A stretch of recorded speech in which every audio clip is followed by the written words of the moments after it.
अवस्था हॉस्पिटल के डॉक्टर अभिषेक शुक्ला यादाश्त कम होने के बारे में अपने कॉलेज के छात्रों को किस तरह से समझा रहे हैं। पूरा वीडियो अंत तक देखें। ओल्ड एज में मेमोरी का इशू क्यों आने लगता है? आदमी के cognitive functions, higher mental function down क्यों हो जाते हैं? उनकी याददाश्त क्यों कम हो जाती है और वो क्यों चीजों को पहचानने में देर करने लगते हैं? ये हमारा प्रश्न है। तो याददाश्त की कमी आने को कहा जाता है मेमोरी इंपेयरमेंट। मेमोरी इंपेयरमेंट का मतलब है कि ब्रेन के जो सेल्स जहां पे इंफॉर्मेशन स्टोर होती है, जो मेमोरी के सेल्स होते हैं, वो वीक होने लगते हैं। वीक होने के कारण वो उनके अंदर स्टोर्ड इंफॉर्मेशन को रिट्रीव नहीं कर पाते। कि जैसे अगर आपने कंप्यूटर में कोई इंफॉर्मेशन लिख दी, आप उसको रिट्रीव कर रहे हैं तो कहते हैं हार्ड डिस्क खराब हो गई, नहीं मिलेगी। ऐसा होता है ना? या फोन में सिम कार्ड खराब हो गया, मेमोरी कार्ड नहीं मिलेगा। उसी तरीके से ब्रेन के अंदर भी करोड़ों अरबों सेल्स हैं जिनको न्यूरॉन्स कहा जाता है, जिनके अंदर हर चीज, जब से हम होश संभालते हैं 3 साल 4 साल 5 साल की उम्र से, तो वो चीजें स्टोर्ड रहती है। हमारे माँ कौन है, बाप कौन है, दोस्त कौन है, पहली टीचर कौन थी, पहली बर्थडे में कौन आया था, जब हम नैनीताल घूमने गए थे तो हमने क्या देखा था, जू में हमने कैसे देखा था, हमने शेर के साथ फोटो खिंचाई थी, हमने क्या खाया, क्या पिया, क्या अच्छा हुआ, क्या बुरा हुआ, क्या। तो इस तरीके से सारे जीवन हमारे ब्रेन रूपी इक्विपमेंट के अंदर सारी इंफॉर्मेशन सेव्ड रहती है। अब क्या होता है कि जैसे जैसे हमारी अवस्था बढ़ती है और हम बुजुर्गी अवस्था की तरफ जाने लगते हैं, तो ब्रेन के अंदर ब्लड के फ्लो में कमी आने लगती है। जब ब्रेन के अंदर कम ब्लड पहुंचता है तो ब्लड के साथ ऑक्सीजन कम पहुंचती है। तो धीरे धीरे, सालों में होता है, एकदम से नहीं होता, तो सालों में धीरे धीरे क्या होता है कि ब्रेन के जो सेल्स होते हैं उनकी हेल्थ वीक होने लगती है। क्या क्या कारण है ब्रेन की सेल्स की हेल्थ वीक होने के? सबसे पहला कारण है हाई ब्लड प्रेशर। जब ब्लड प्रेशर बहुत ज्यादा रहेगा और अनकंट्रोल्ड रहेगा, तो आपने देखा होगा मरीज शिकायत बताता है दिन भर सर भारी बना रहता है, सर में दर्द रहता है, आंख के आगे अंधेरा आने लगता है, चक्कर आने लगता है। तो सारे न्यूरोलॉजिकल सिम्टम्स हैं हाई बीपी के। आप बीपी नाप रहे हैं तो हमेशा बीपी 200/100 निकल रहा है। आप मरीज को दवा दे रहे हैं, वो कभी खाते हैं कभी नहीं खाते, ध्यान नहीं देते, नमक ज्यादा खाते, टहलते नहीं है, वजन नहीं कम करते। तो इस वजह से अनकंट्रोल्ड हाइपरटेंशन एक बहुत बड़ा कारण है जिससे ब्रेन के सेल्स डैमेज होने लगते हैं। उतना प्रेशर उन पे जाता है ब्लड का जितने के लिए वो प्रिपेयर्ड नहीं है, और उनकी जो क्षमता है इंफॉर्मेशन को रिट्रीव करने वाली, उसमें कमी आने लगती है। दूसरा इंपॉर्टेंट कारण है स्ट्रोक्स। जैसे जैसे उम्र बढ़ती चली जाती है तो ब्रेन की छोटी छोटी जो रक्त कोशिकाएं हैं वो ब्लॉक होने लगती हैं। ब्लॉक होने के कारण क्या होता है, कैपिलरी लेवल की बहुत छोटी रक्त कोशिका के अंदर खून का प्रवाह धीरे धीरे कम होने लगता है, और कम होने के कारण ना उसमें ब्लड जाता है ना उसमें ऑक्सीजन जाती है। तो ब्रेन के जिस एरिया को वो रक्त कोशिका खून दे रही होती है वो बंद हो जाता है और वो इंफॉर्मेशन वहां से नहीं आती। आप देखिए कि कभी मरीज को लकवा आता है, स्ट्रोक आता है, तो एक तरफ का अंग खत्म हो जाता है और उसकी कुछ याददाश्त चली जाती है। मरीज कई बार कहता है घर वाले की साहब पुरानी बातें तो याद कर लेते हैं, इधर की नहीं याद करते। सुबह नाश्ता किया, पूछो किया कि नहीं किया, नहीं बता पाते। कोई जल्दी का मिलने वाला आया, उसका नाम नहीं बता पाते। कोई चीज कहीं रखी, नहीं बता पाते। तो इसका मतलब है कि स्ट्रोक की वजह से ब्रेन का ब्लड सर्कुलेशन रुका। ब्लड सर्कुलेशन रुकने की वजह से ब्रेन के सेल्स को न्यूट्रिशन मिलना रुका, ऑक्सीजन मिलना रुका और उनकी डेथ हो गई। जैसे अगर उंगली को कस के दबा लो, ऐसे पट्टी बांध दो और रात भर बंधी रहने दो, तो उंगली काली पड़ जाएगी ना, फिर सड़ जाएगी, फिर इसको काटना पड़ेगा। उसी तरीके से ब्रेन के सेल में अगर ऑक्सीजन और ब्लड नहीं जाएगी तो सड़ जाएगा, बेकार हो जाएगा। काट तो नहीं पाओगे पर वो अपना काम करना बंद कर देगा। तीसरी जो समस्या है, जो सबसे इंपॉर्टेंट है, उसको कहा जाता है कि हर रक्त कोशिका उम्र के साथ साथ बूढ़ी होती चली जाती है। इस प्रोसेस को कहा जाता है एथेरोस्क्लेरोसिस। क्या कहा जाता है?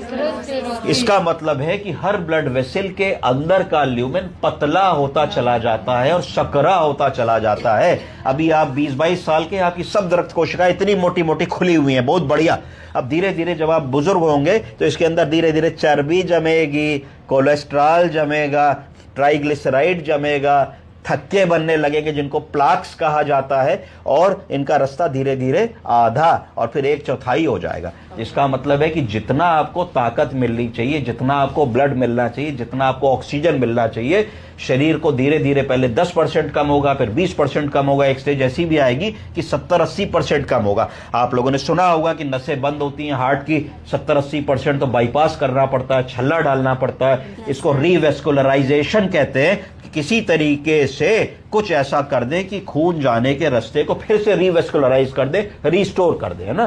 तो ये चीज बड़ी जरूरी होती है। तो इसको कहा जाता है एथेरोस्क्लेरोसिस। एथेरोस्क्लेरोसिस तो 3 मुख्य कारण हो गए जिसके कारण ब्रेन का रक्त का प्रवाह कम हुआ, और कम होने के कारण ब्रेन की फंक्शनल कैपेसिटी, ब्रेन का फंक्शन क्या है? निर्णय लेना, बैलेंस बनाना, सोचना, सोशलाइज करना, कॉग्निशन। कॉग्निशन का मतलब है याददाश्त।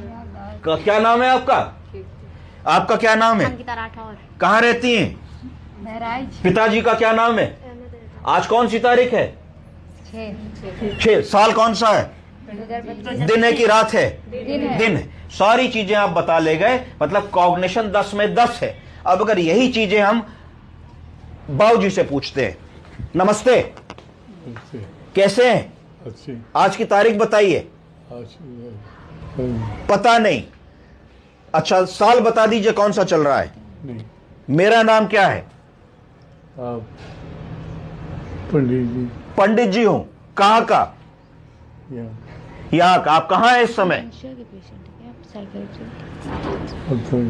तो देखिए, ये कॉग्निशन हो गया। आप समझ रही हैं कि आपने सारे प्रश्न बताए, भैया सारे प्रश्न नहीं बता पा रहे हैं। दूसरी चीज बिहेवियर, हमारे व्यवहार में परिवर्तन होने लगता है। जब हम बुजुर्ग हो जाते हैं तो हमारे अंदर लोनलीनेस आने लगती है, एकाकीपन आने लगता है, जिसकी वजह से हम चिड़चिड़े होने लगते हैं। दिन में ज्यादा सो लेते हैं, रात में नहीं सो पाते, स्लीप पैटर्न में चेंजेस आने लगते हैं। घर वालों का व्यवहार हमारे प्रति अलग हो जाता है, उसकी वजह से भी हमको जो इस व्यवहार की वहां से अपेक्षा होती है ना मिलने के कारण हमें अस्वाद या डिप्रेशन होने लगता है। तो इस तरीके से बुजुर्ग आदमी के मन में और बिहेवियर में परिवर्तन आने लगता है। वो अपने आप को खिंचा खिंचा महसूस करता है, आइसोलेटेड महसूस करता है, अपनी बात नहीं कह पाता, अपनी छोटी छोटी जरूरतें कि चप्पल चाहिए, चश्मा चाहिए, हियरिंग एड चाहिए, दांत हिलने लगा, पेशाब निकल जाती है, किसी को बता नहीं पाता, क्योंकि कई बार उसको ऐसा लगता है कि वो इश्यूज एड्रेस नहीं होंगे या लोगों को परेशानी होगी अगर वो अपनी बात बताएंगे, तो उससे बिहेवियर में बहुत परिवर्तन आने लगता है। ये सब जब होता है तो फिजिकल चेंजेस आने लगते हैं बॉडी में। क्या आने लगते हैं? फिजिकल। तो जब आपका शारीरिक रूप से कमजोर हो गए, मानसिक रूप से कमजोर हो गए, कॉग्निटिव रूप से कमजोर हो गए, बिहेवियर में परिवर्तन आ गया, तो आपको यहां से वहां तक चलने में दिक्कत होगी, आप में शिथिलता आने लगेगी। इसको इंस्टेबिलिटी कहते हैं। क्या कहते हैं? इंस्टेबिलिटी। कि जैसे मैं आपसे कहूं कि बैठो, बैठ जाओ, खड़ी हो जाओ, हाथ उठाओ, हाथ नीचे करो, हो गया। और दीदी से कहते हैं, दीदी राम राम, राम राम, खड़ी हो जाओ, अरे क्या बात है, हाथ उठाओ, उठा लिया, बैठ जाओ, भी बैठ गए, देखो कर लिया। अब इन वाली दीदी से कहते हैं नमस्ते, नमस्ते, नमस्ते, नमस्ते, नहीं कर पाएंगी। देख रही हैं आप? है ना। ये भैया, भैया हाथ उठाओ, हाथ उठाओ, भैया हाथ उठाओ, हाथ उठाओ, हाथ उठाओ, हाथ उठाओ, हाथ उठाओ, दूसरा भी उठाओ, ये भी उठाओ, है ना। देखो कितना फर्क है ना, कितना फर्क है। तो फिजिकल चेंजेस इनमें देखें। भैया, भैया नमस्ते, तो शिथिलता। तो ये हमारा ब्रेन है ना, ये हमारा शरीर है। तो हम लोगों ने सीखा डिमेंशिया के बारे में, वेस्कुलर डिमेंशिया के बारे में, कैसे उम्र के साथ साथ शारीरिक, मानसिक, बिहेवियरल और कॉग्निटिव चेंजेस हो जाते हैं। एक दिन में नहीं होते, एक घंटे में नहीं होते, धीरे धीरे 2, 4, 5, 10 सालों में होते हैं, है ना। कोई बुरी आदत एक दिन में लगती है? नहीं लगती, धीरे धीरे लगती है। तो ये हमें डिमेंशिया हो गया, जो आपका सवाल था। समझ गए आप लोग?